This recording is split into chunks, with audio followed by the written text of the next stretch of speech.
Hello, everyone. Welcome back to the second edition of the little experiment, my little creative experiment I'm calling Nervous Breakdowns with G. With me, your host, Gino. In this podcast, I attempt to answer your questions about mental health, about personality, about dating, about relationships, or basically any other subject related to human behavior. I'm a nationally certified counselor. I'm a licensed counselor in the state of New Jersey.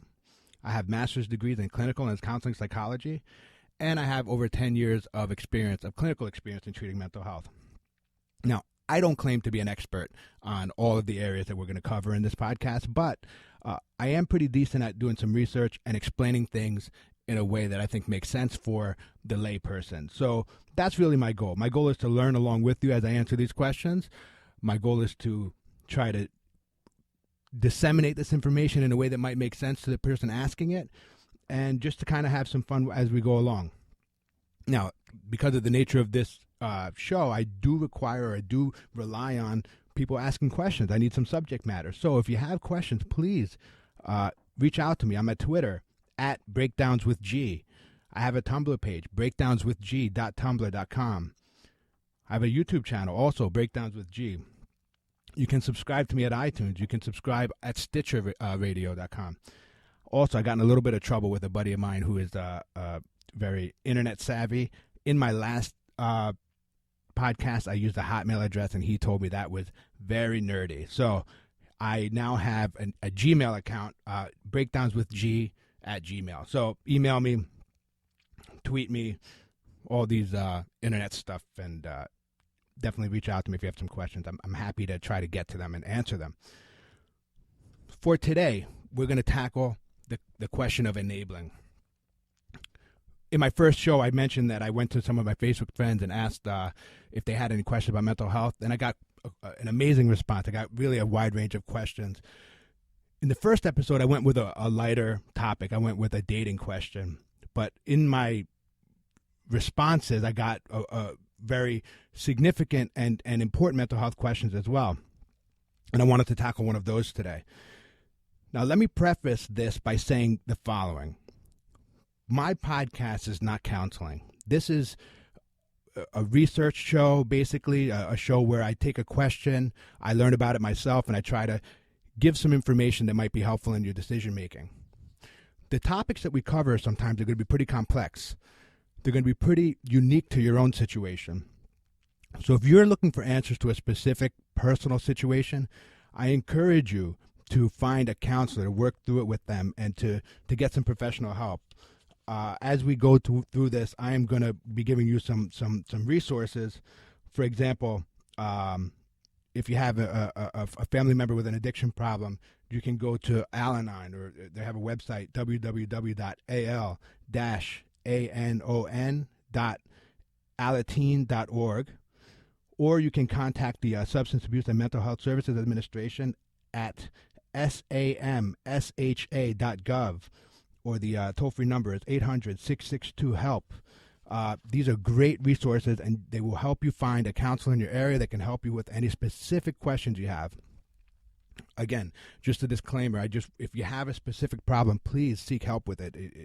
It will go a long way. But if you're just interested in learning about a topic, this is the place for you. So today we're going to tackle enabling. A very good friend of mine asked this question and wanted to know, where is the line? You know, we have family members that have a variety of problems, of issues that they need help with. And there come times when we feel that the help that we're offering isn't really that helpful.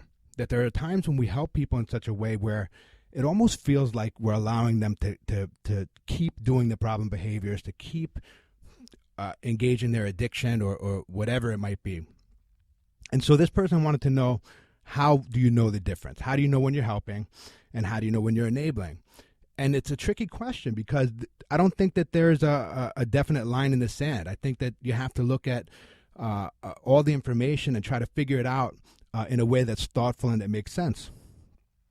But I wanted to answer the question as best as I could, and I found a whole bunch of really interesting articles and research on the topic. Now, before we continue, I do feel the need to clarify that when enabling is by and large a term that refers to addiction. the majority of the research I found related to the wives of alcoholics or the wives of addicts and referred to them as enablers. But I will try to generalize the research that I found so that it can help people that are helping family members that with a variety of problems. So keep that in mind as we go through this, that even though I'm referring to addictions very much, I don't think that this is specific to addictions. I think that this can help if you have a family member with mental illness, or a family member with a gambling issue, or a family member that engages in all sorts of behaviors that can be problematic. That said, let's dive in. So, as I mentioned, enabling is a concept that was basically developed in addictions and generally studied on the wives of alcoholic men. I really had a hard time finding the term enabling referring to other types of problems like mental health or even medical issues, people going untreated for their medical issues. But the amount of information that I found on addictions was pretty staggering. It was vast. I found articles that study hundreds of wives of alcoholics, that study their behaviors and how their behaviors, their enabling behaviors, affect outcomes. We're going to get to that a little later. But I want to talk about some of the ways that other types of problems can be enabled. Let's say you have a family member that is really socially awkward. You have somebody in your life that doesn't really socialize, that stays in their room a lot, doesn't have a lot of friends, doesn't have the ability to go out and meet new people, and their parent or their family member doesn't put a lot of pressure on them to do that kind of stuff. The person doesn't want to leave their room. The parent brings them meals to their room. Would that behavior be considered enabling? Are you enabling a behavior that's healthy or a behavior that's unhealthy? I think it's unique to the family. What about if you have a family member with mental illness, somebody who has an untreated depression or bipolar disorder? Should the family put consequences on that person if they don't get treatment? Should the family give them an ultimatum, either you get treatment or you get out of my house? Or should the family ignore the problem? Should the family behave as though nothing's wrong? These are the kinds of questions that we're going to be answering today. But I want to put it this way. I want this to be the overall question that you're asking yourself if you have this kind of family member. Does my behavior make this other person's behavior more or less likely to happen again? Okay, so defining enabling. In my own practice, I've always thought of enabling in this way. Enabling is a behavior. Let me rephrase this. An enabler is a person that allows a person with a problem, like an addict, to do the unhealthy behavior without the negative consequences associated with it. For example, with the example of the recluse that I gave a few seconds ago, the consequence of not leaving your home is loneliness. The consequence of not working is homelessness. The consequence of not leaving your room to get a meal is not eating. So if you're a person who has a family member that's this way, and you drag them with you, even though they don't want to social functions, you're protecting them from the loneliness that's associated with being reclusive. If the person doesn't want to leave their room, but you bring them food, you protect them with the hunger, protect them from the hunger that's usually associated with, not coming down for meals. How about the family member with mental illness? I don't know. I'm thinking of some specific situations. If a person was really irresponsible, or if they're having a manic episode and blew all their money, got themselves into debt, and you bailed them out in their debt, in a way you're protecting them from the consequence of this, unrestrained spending. You're protecting them from the financial consequences of their behaviors. If they're not able to get up and go to work in the morning, and you call their boss and make things okay for them, you protect them from the job loss that's associated with not going to work. I also found some other definitions. There was a really interesting article in About.com called Enabling When Helping Doesn't Really Help. And the author makes this distinction. He goes, helping is doing something for someone that they're not capable of doing themselves. And enabling is doing something for someone that they could and should be doing themselves. I think that that's a pretty good rule of thumb also. I think that the difference between what a person can and can't do for themselves is an important distinction. But I think it loses something with regard to protecting somebody from the natural consequences of their behaviors. In other words, in the addictions talk, like if you had a family function and your family member is getting high and doesn't come to the family function, the enabler might tell the family that he's sick or she's sick and couldn't make it. And even though the whole family might know the score, might know that person has a drug problem, the family may then feel bad challenging that. Well, no, this person's not sick. We know what's going on. They're high, right? Because an enabler who's really invested in being an enabler might take offense and say, well, are you calling me a liar or what's going on? How can you say that? I'm telling you he's sick. This is how it is. And therefore, the family doesn't react to the person as if they did what they really did, which was to blow off the family function. If somebody's sick, it's out of their hands, and you can't really be mad at them for it. So you have to. I think the negative consequences are personal, and our families are an important part of the definition of being an enabler, protecting them from those negative consequences.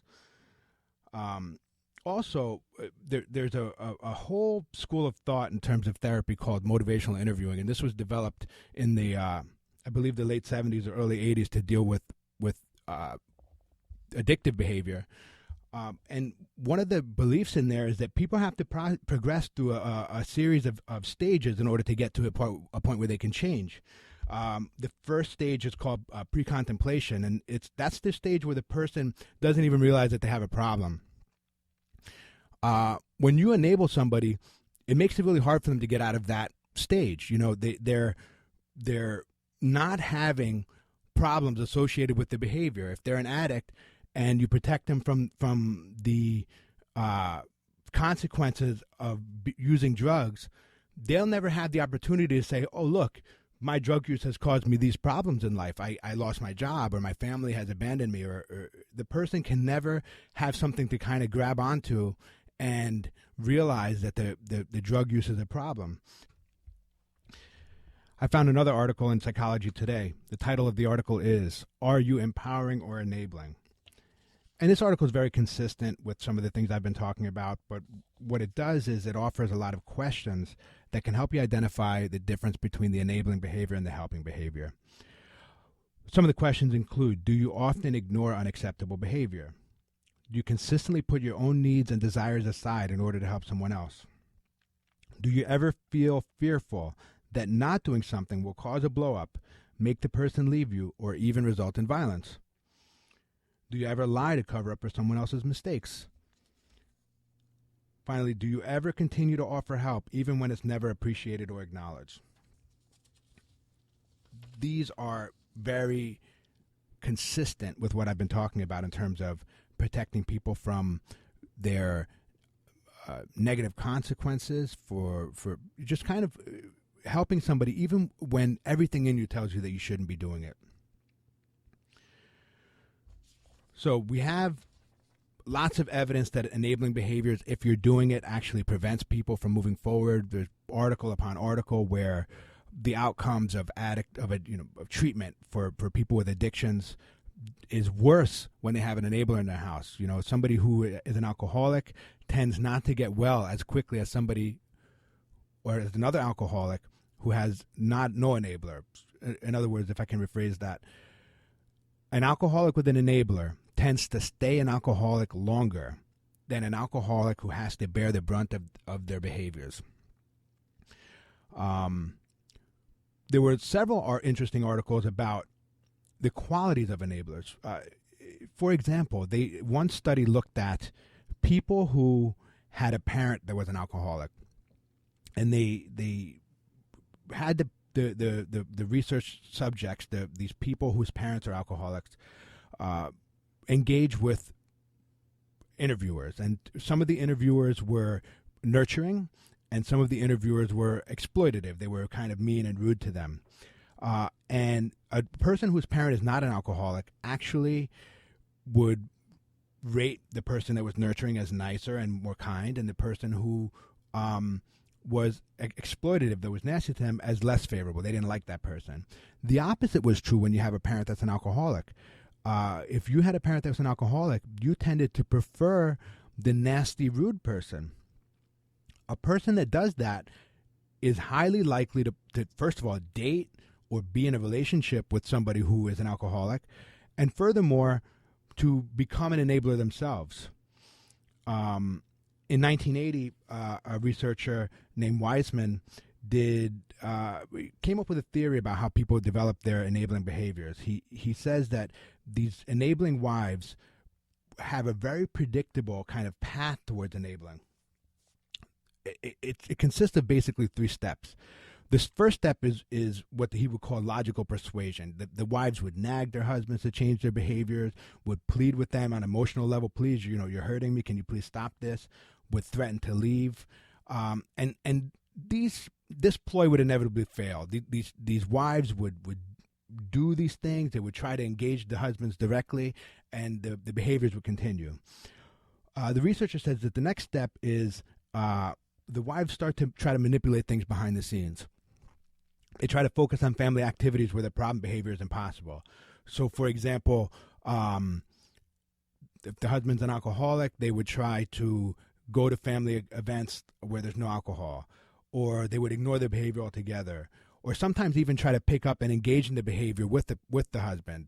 So they would drink with the husband in the hopes of reducing the behavior somehow. Again, this would often fail. And then the third step was, I give up.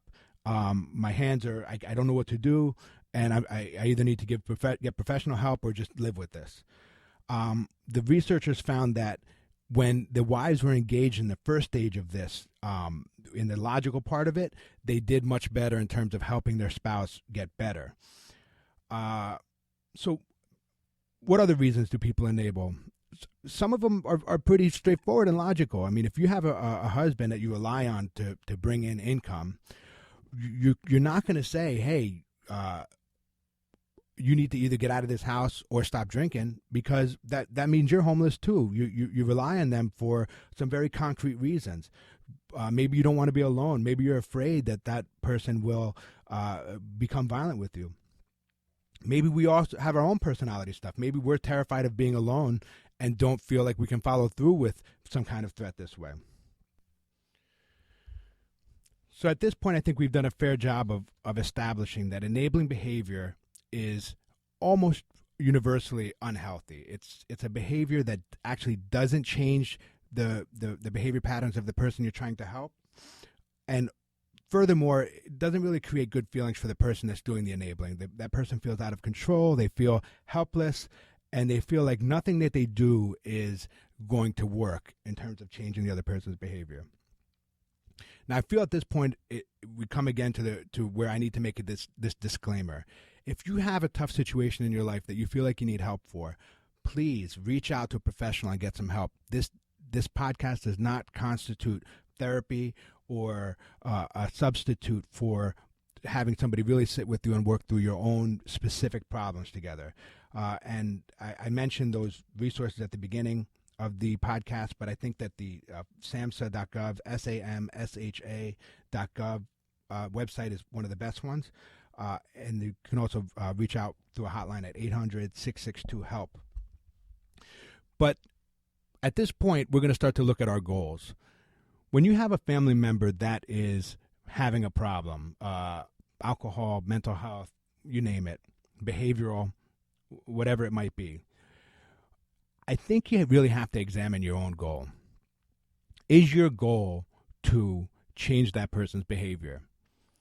If it is, I might suggest that your goal is misguided. I don't think that we have the ability to change other people's behaviors. I really think that our ability to change our behavior ends with ourselves. We can only really do things that affect us and in some way hopefully affect the other person, but you have to do the things that are going to be the best for you. Many people that have alcohol problems drink themselves to death in spite of any consequences they have. They lose their jobs, their families, they end up on the streets, and they die. Many people that have gambling problems gamble themselves into massive debt.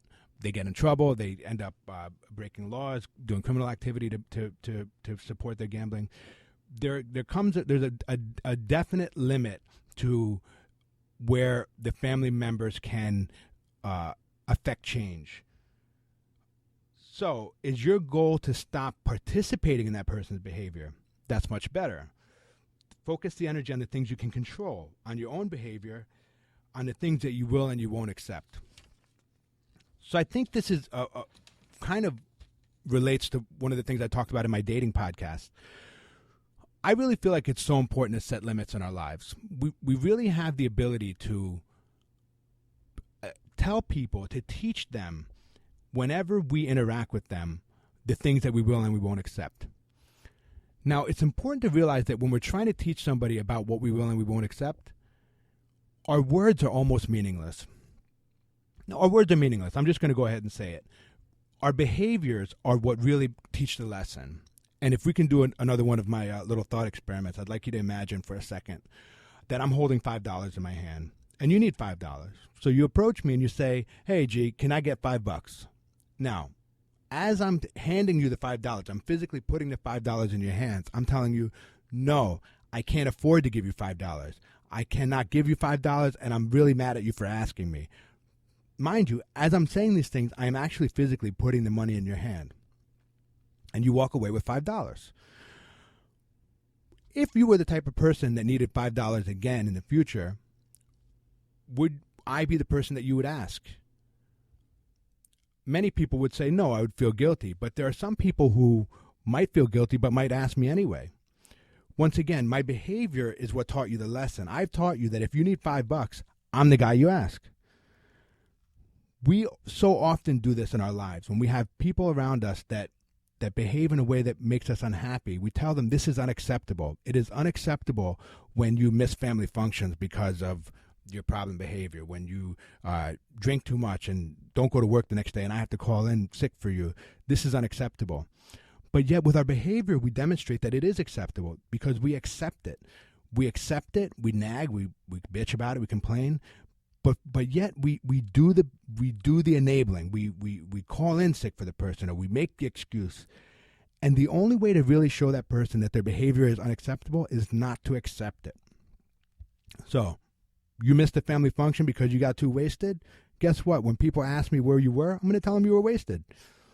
Maybe the consequence of being rejected by your family might make you think more about your behavior. I also talk about when we're trying to make behavioral changes, we really need to be prepared for, we need to be aware of really well-known behavioral patterns, okay? So here's another quick thought experiment. Let's say you walk into your home one day and you see that magically there appears in your wall a red button, okay? You don't know how it got there. You left and the red button wasn't there. You come back and it's there, but it kind of doesn't matter. So you're curious and you walk up to the red button and you press it. And from a little hole in the wall emerges an M&M, a candy. And you like the candy, so you eat it. And over time, you learn that every time you want an M&M, you can just press this red button and it pops out and it's delicious. You love it. You eat it. This is very similar to some of my psychology friends to what we call a Skinner box. This guy, B.F. Skinner, did a bunch of experiments with pigeons and rats to learn about behavior in the 50s and 60s. So we're going to do that on a human scale here. So one day you come into your home and you want an M&M and you press the button and the hole in the wall doesn't produce an M&M. Now I want you to think clearly about this. If you really want the M&M and you press the button once and no M&M comes out, are you just going to accept that there's no more M&Ms from this slot in the wall? Or are you going to press the button again? Or are you going to maybe press it a little more forcefully? Are you going to press it repeatedly and slam the button until you finally convince yourself that there's no more treat coming from you from this button? Okay. What we find is in behavioral psychology, when you remove the reward for behavior, sometimes you see a spike in those behaviors before they go away altogether. This is what's going to happen to you if you're if you've been engaged in an enabling relationship with somebody and you decide to stop enabling them. You have to be prepared for that, because the worst thing you can do once you've set a limit is to backtrack. So if you have the reclusive family member that stays in their room and you decide, in order for you to live in our house, you need to come down and join us for meals if you're hungry, and the person yells at you or argues with you, and you cave in and then go give the food in the room, what you're teaching that person is the way for me to eat is not necessarily to come to the table, but to be more forceful with my mother, to be more forceful with my father. And this can backfire on you. So this is why I encourage you to have support as you go through the support of a professional, because you need to really be consistent once you decide to make a change. Otherwise, it can make things worse for you. So because the stakes are high in this situation, because you really have to be consistent and follow through, you have to make really smart decisions about what kind of limits you're going to set. You might want to start small. The one that I mentioned with a family member that's a recluse that stays in their room, it would be a pretty easy thing to do to ask them to just join you at the table and just not bring food to the room. The person will get hungry and have to come out eventually. The idea is pick a limit that's small and start there, but pick a limit that you're willing to and that you can impose. That is the most important part, is being consistent, making a change in your behavior no matter how difficult it is, and doing it in a thoughtful way. Again, asking yourself the question, am I really trying to change this person's behavior, or do I just want to stop participating in it? I think that's such an important distinction, because when we try to change other people's behavior, it is inevitably frustrating. It's impossible to change somebody else's behavior that doesn't want to change. But we can change our own behavior, and we can stop being an accomplice. We can stop being the enabler by deciding how we want to live our lives. Be realistic about it. Be realistic about why you enable. You have to understand the consequences of setting firm limits is not always positive. Sometimes you'll set these firm limits and the person will blow up or will get angry with you, may reject you, may get back at you in some way. But you have to decide if that's a consequence that you're willing to deal with. Sometimes it's worthwhile. Sometimes the person will have an initial blow up and then realize that their behavior is what caused this. Sometimes they won't. Again, this is why it's so important to have support as you go through this process. Enabling is a really complex issue. It's an issue that involves your own personality, your own psychology, your mental health issues, and your relationship issues from past relationships. As I mentioned before, even the type of parent. If you have a parent that's an addict or an alcoholic, it may make you more likely to be an enabler in your personal relationship. I think that this is a more serious topic where, for specific information, you definitely need to get some professional help. But I hope that through my research and through my discussion, I was able to create distinctions between helping and enabling. Again, in summary, the enabler prevents the negative consequences from happening to the person that's doing the bad behaviors. So thank you all for listening. I please hope that you share this podcast if you feel like somebody can benefit from it. I can be reached at Twitter at BreakdownsWithG. I have the Tumblr page, breakdownswithg.tumblr.com. My Hotmail account, not Hotmail. My friend's going to yell at me. My Gmail account is breakdownswithg@gmail.com. And I have my YouTube channel. This podcast is available on iTunes and on Stitcher Radio. And once again, SAMHSA.gov, SAMSHA.gov has a link right on the front page. Find a provider in your area. If you have specific questions, if you need some help, please, by all means, go get it. So in closing, I just wanted to thank you guys again for listening in. I hope you guys learned something from this little podcast that I'm putting together. I know I've had a lot of fun, and I've learned a lot making it. And I hope to hear from you. I hope to get your tweets and your emails and your whatever kind of ways you can contact me at Gmail, not Hotmail. I don't want to get yelled at by my friend. But I look forward to it, and please share this with a friend. So, thank you guys for listening, and see you soon. Next week's episode will be about saving money, why we don't do it even though we know we're supposed to. Thanks a lot, guys.